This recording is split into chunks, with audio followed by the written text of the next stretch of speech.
जय महाराष्ट्र। तर आजची जी योजना आहे, योजना कुठली? तीच मुख्यमंत्री लाडकी बहीण योजना।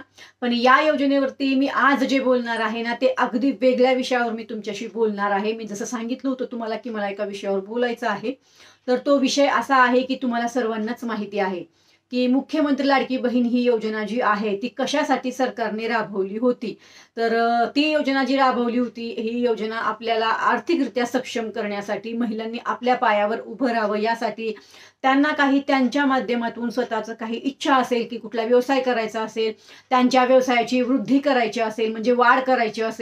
आता तर तुम्हाला सर्वांनाच माहिती आहे की बऱ्याच महिलांनी जो व्यवसाय आहे तो वाढण्यासाठी या योजनेची मदत झालेली आहे। बऱ्याच महिलांनी त्यांचा व्यवसाय सुद्धा ह्याच्यातनं छोटासा व्यवसाय सुद्धा त्यांनी त्यांचा उभा केलेला आहे। तर ह्याच्यामध्येच एक खूप मोठी घटना अशी घडलेली आहे की बघा, नागपूरमध्ये ही स्वतः आदितीताई तटकरे यांनी ही माहिती दिलेली आहे। तर त्यांच्याच माहितीच्या आधारावर मी आता हा व्हिडिओ शेअर करत आहे आणि तुमच्याशी बोलत आहे की ती माहिती अशी आहे की नागपूरमध्ये, म्हणजे महाराष्ट्रातील नागपूर शहर जे आहे तिथं जवळपास 3000 महिला एकत्र आलेल्या आहेत आणि त्या 3000 महिलांनी एकत्र येऊन या योजनेच्या अंतर्गत जे काही तुम्हाला 1500 रुपये मिळत आहेत ना, त्या रकमेवर, म्हणजे ह्या 3000 महिलांनी एकत्र येऊन त्यांनी एक पतसंस्था, म्हणजेच पतसंस्था बँक उभी केली आहे नागपूरमध्ये। त्यांनी ती सुरू केलेली आहे आणि त्यांची जी बँक आहे ती व्यवस्थित सध्या चालत आहे।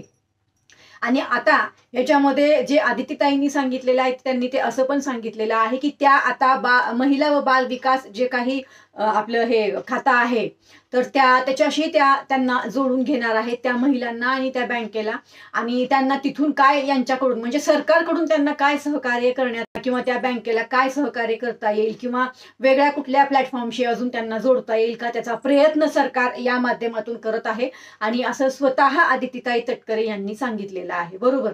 तर तुम्हाला ही माहिती माझी कशी वाटली, जरा तुम्ही तुमच्या कमेंट आपल्या या व्हिडिओवर करायच्या आहेत। त्याबरोबर जर नवीन असाल तर चॅनलला अवश्य सबस्क्राईब करा, लाईक करा, शेअर जरूर करा, जेणेकरून ही माहिती सर्व महिलांपर्यंत पोहोचतील। आणि आपला सुद्धा असाच एक उद्देश आहे, ज्या उद्देशातून मी तुम्हाला 8 तारखेला माझा नंबर देणार आहे, तुम्ही माझ्याशी कनेक्ट होऊ शकता। त्या संदर्भात लवकरच तुमच्या समोर आपला एक व्हिडिओ येणार आहे 8 तारखेला। काही काळजी करू नका, मी 8 तारखेला तो व्हिडिओ शेअर करणार आहे। आलं लक्षात?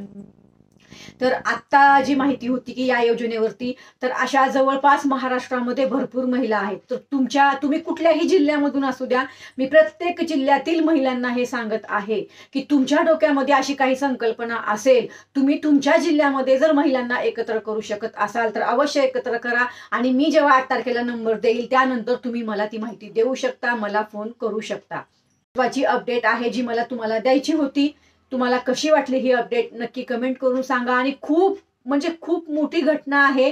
जसं सरकारचा उद्देश आहे की महिलांनी आर्थिकरित्या सक्षम व्हावं, यासाठी सरकार उपाययोजना करत आहे, त्याच माध्यमातून आपली मुख्यमंत्री लाडकी बहीण योजना जी आहे ती सुद्धा सुरुवात करण्यात आली। आणि खरंच या योजनेचा महिलांना आर्थिकरित्या सक्षम होण्यासाठी खरंच खूप उपयोग होत आहे। बघा, तुम्हीच बघा आता की जवळपास 3000 महिला एकत्र येऊन त्यांनी ही बँक उभी केली, पतसंस्था उभी केली आणि त्या पतसंस्थेच्या माध्यमातून आता दुसऱ्या महिलांना कर्ज सुद्धा उपलब्ध करून देण्यात येत आहे। आणि जसं मी सांगितलं मगाशी की सरकार, म्हणजेच महिला व बाल विकास जे खातं आहे त्या खात्याशी या महिलांना किंवा त्या बँकेला जोडून घेण्यात येणार आहे आणि त्यांना जी आवश्यक मदत असेल ती सुद्धा सरकारकडून आता केली जाणार आहे। तर खूप मोठी अपडेट आणि खूप महत्त्वाची माहिती तुम्हाला या व्हिडिओच्या माध्यमातून मी सांगितलेली आहे। तर नक्कीच तुम्ही सुद्धा माझ्याशी कनेक्ट होऊ शकता। अर्थातच मी योजनेचा लाभ घेतलेला नाही, पण पहिल्या दिवसापासून मी तुमच्याशी कनेक्ट आहे या योजनेवर आणि मी तुम्हाला सर्व माहिती पण सांगते।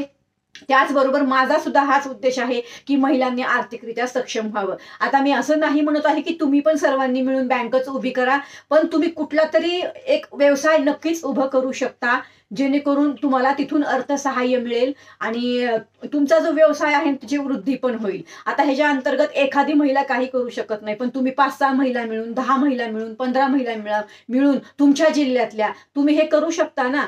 फक्त काय होतं ना, आता तुम्हाला समजत नसेल की काय करायचं आणि कसं करायचं, तर त्याच्यामध्ये आपण पण मदत करूया आणि आपण या विषयामध्ये सरकारची सुद्धा मदत घेऊया। पण अगोदर महिला एकत्र येणं, म्हणजे ह्या योजनेचा लाभ ज्या महिला घेत आहेत ना त्यांनी एकत्र येणं खूप गरजेचं आहे। म्हणजे जे काही तुम्हाला 1500 रुपये मिळत आहेत ना, त्याचा चांगल्या ठिकाणी उपयोग व्हावा आणि तुमच्या येणाऱ्या आयुष्यामध्ये तुमच्या आर्थिक ग्रोथसाठी किंवा तुमच्या आर्थिक प्रगतीसाठी सुद्धा या योजनेची तुम्हाला मदत व्हावी, यासाठीच ही योजना राबवण्यात आली होती. तर त्याच संदर्भात आपला हा व्हिडिओ होता. नक्की व्हिडिओ कसा वाटला आपल्याला नक्की कमेंट करून सांगा.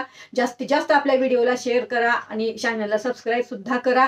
असेच आपण वेगळे व्हिडिओ आता इथून पुढे घेऊन येणार आहोत. फक्त माझा उद्देश जो आहे की फक्त चॅनलच्या माध्यमातून तुम्ही माझ्याशी कनेक्ट नाही होऊ शकत. बऱ्याच महिलांना माझ्याशी बोलायचं आहे, त्या माझ्याशी बोलू शकत नाही. तर तुमच्या आग्रहास्तव मी माझा मोबाईल नंबर देणार आहे 8 तारखेला. तर सगळ्या महिलांनी, जेवढ्याही महिलांपर्यंत आपला व्हिडिओ आहे हा, त्या सर्वांनी सबस्क्राईब करा, जेणेकरून 8 तारखेचा व्हिडिओ माझा तुमच्यापर्यंत पोहोचेल आणि तुम्ही माझ्याशी डायरेक्ट कनेक्ट होऊ शकता. त्या व्हिडिओमध्ये सविस्तर सर्व माहिती मी देणारच आहे की आपण पुढे काम कसं करणार आहोत आणि काय करायचं आहे आपल्याला, त्याची माहिती ते देणार नाही. पण आता माझा जो मुद्दा होता ना की ही जी आपली मुख्यमंत्री लाडकी बहीण योजना आहे ही खरंच यशस्वीरित्या चालू आहे आणि इथून पुढे ह्या योजनेची जी काही वाटचाल आहे ती सुद्धा सुरळीतपणे आणि योग्यरित्या चालू राहणार आहे आणि या योजनेच्या अंतर्गत बऱ्याच महिला ह्या आर्थिकरित्या सक्षम सुद्धा होणार आहेत. तर नक्कीच कसा वाटला आपला हा व्हिडिओ आणि कशी वाटली ही तुम्हाला महत्त्वाची अपडेट जी आदित्यताई तटकरे बालविकास मंत्री यांच्याकडून देण्यात आली होती, ऑफिशियली माहिती आहे ही. परत भेटूया तुमच्याच प्रश्नांवरती उत्तरांचा व्हिडिओ घेऊन. तोपर्यंत जय हिंद, जय महाराष्ट्र, धन्यवाद.